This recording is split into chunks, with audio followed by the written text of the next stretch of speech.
Hi everyone. Today I thought I would talk about my experience with the history of competitive Guilty Gear, as well as the general progression of the scene and how things have changed from Xrd to Strive. So I played since around 2012, but I never really watched anything past Mikado footage until around 2015. If you don't know what Mikado is, Mikado was considered the best arcade in the world for high-level Guilty Gear, and occasionally uploaded footage or would even live stream. But a lot of it used to not even be on YouTube. It would be on Nico Nico, which is a Japanese video sharing site. Back then, it meant that if you did not know any sort of Japanese, it was really hard to find a lot of footage. Unless someone like Golden Rogi, who, bless his soul, would upload a lot of the sets from Nico Nico to YouTube. But a vast majority of the content did end up staying on Nico Nico. To understand old Guilty Gear, it's very important that you understand that content and information was not easy to find. In fact, it almost felt like it was gatekept in some ways. It's almost impossible to be competitive in old Guilty Gear without a basic understanding of Japanese because of how difficult information was to get. In fact, a vast majority of people incorporating new tech usually just did it by watching match footage of the best Japanese players. And it's not just because of their skill, although obviously, players like Nage, FAB, or Shige, they were all way ahead of the curve. One of the main reasons, outside of the fact that they had so much experience, was the way that they would release old fighting games, especially old anime fighting games. So as you can see here, this released in arcade September 20th, 2012. If you wanted to wait for the English release, you would be waiting until March 3rd, 2014, which you can already see they were usually far ahead by about a year, right? This is something that also existed in Xrd as well. If we look at Xrd's Science release, Japan arcade February 20th, 2014, then console December 4th, 2014. Though this one was a way closer for North America. Unfortunately, Europe got screwed almost every time until the most recent era. Thankfully, everything is way more equal and on even footing in terms of when the game releases nowadays. But back then, unless you had access to an arcade, there was almost a certainty that players would be much, much far ahead of you just because they could play so much sooner. And of course, it meant that almost every other scene was playing catch up to Japan because they just had the game so much sooner. Regional rivalries like they are today didn't really exist in the same way because of this. People didn't really fight over being the best scene in the same way because it didn't really matter, right? Even if Japan sent some of their, quotations, weaker top players, they would still steamroll through the other region's absolute best players. Another thing to understand about old Guilty Gear is how characters were formatted. It was the norm that almost every character had a dozen, sometimes way more, knowledge checks purely just to check you. If you could not deal with one, you could not play the game against them that well unless your character got a hit and just ran offense and kind of dismissed the other character. In general, the game was focused way more on forcing you to make mistakes, or just in general put you in uncomfortable situations. There are many, many examples of it, but some of the most direct are how you had to actively mash the tech, or to get out of stagger.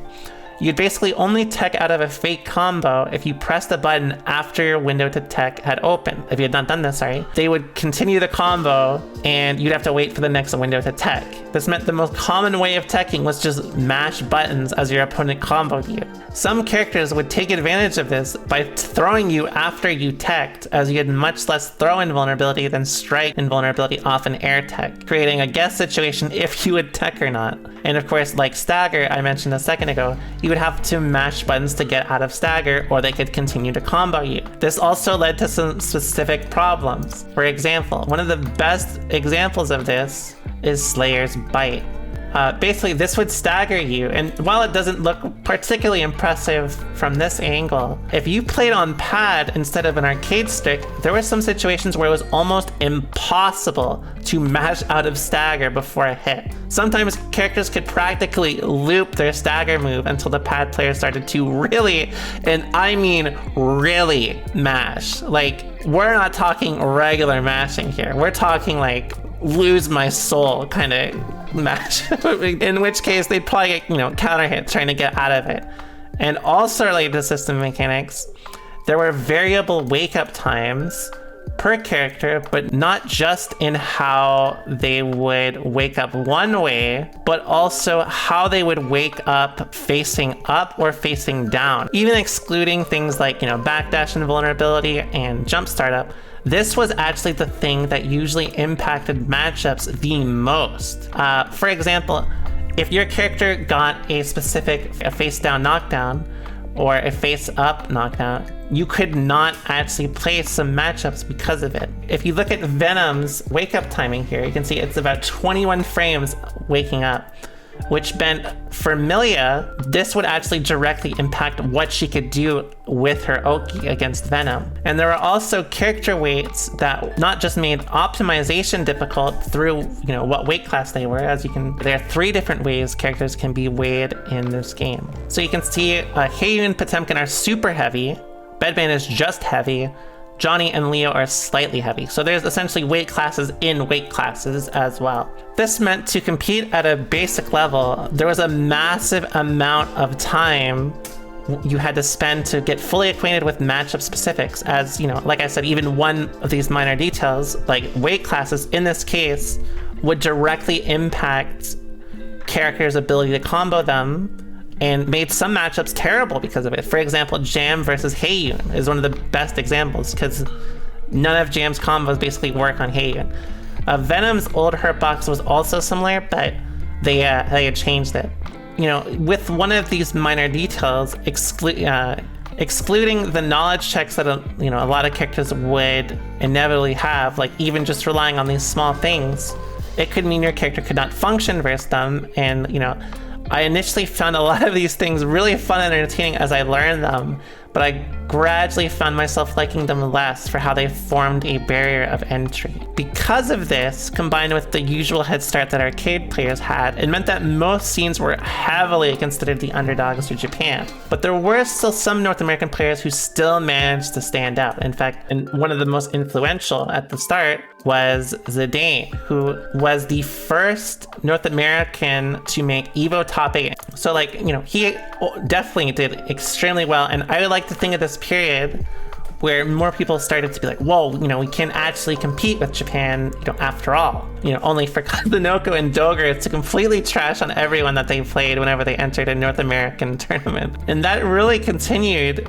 until Lost Soul started to really enter tournaments. Lost Soul was really just known as a random LFL net player until he went offline. And then when he actually did, he had around a 14-month streak where he basically did not lose a single tournament to anyone. This only really changed with Bears entering more tournaments. Bears, Lost Soul, Alpha, and Marlon Paisato were basically considered North America's main players who could go toe-to-toe with any Japanese players that showed up. And they were pretty much considered the best players in the region. At the same time, though, this is when Omido and Cha-Cha-Cha started to show up and pretty much threw the pre-established hierarchy into a bit of a mess. Omido had a similar experience as Lost Soul, where he basically had a period of complete dominance over the competition and pretty much won everything between 2017 and 2019 with some minor exceptions. By early 2019, the playing field had shortened significantly, and a lot of the top players, no matter the region, could compete with each other, although Omido was usually considered untouchable. And that was something that still showed itself by the end of 2019, where Omido won Arc Revo America over Cha-Cha-Cha. For me, I think it's really hard to comprehend what the atmosphere was like back then. It had been so set in stone that if you seriously thought your scene or whatever could go toe-to-toe with high-level Japanese players, they would just straight up think you're an idiot. That said, it makes more events like Lost Soul, who made top 8 at EVO over Nage. You can hear it in the commentary, even here.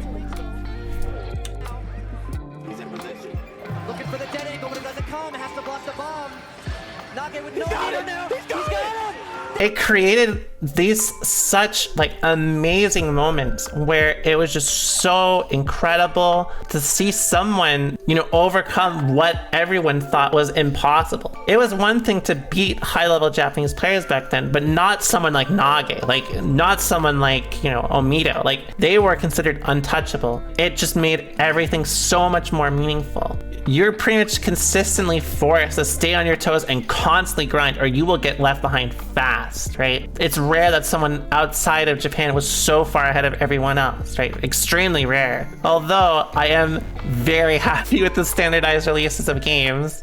And, you know, I can't help but wonder what Xrd would look like if it released nowadays with so much more information readily available.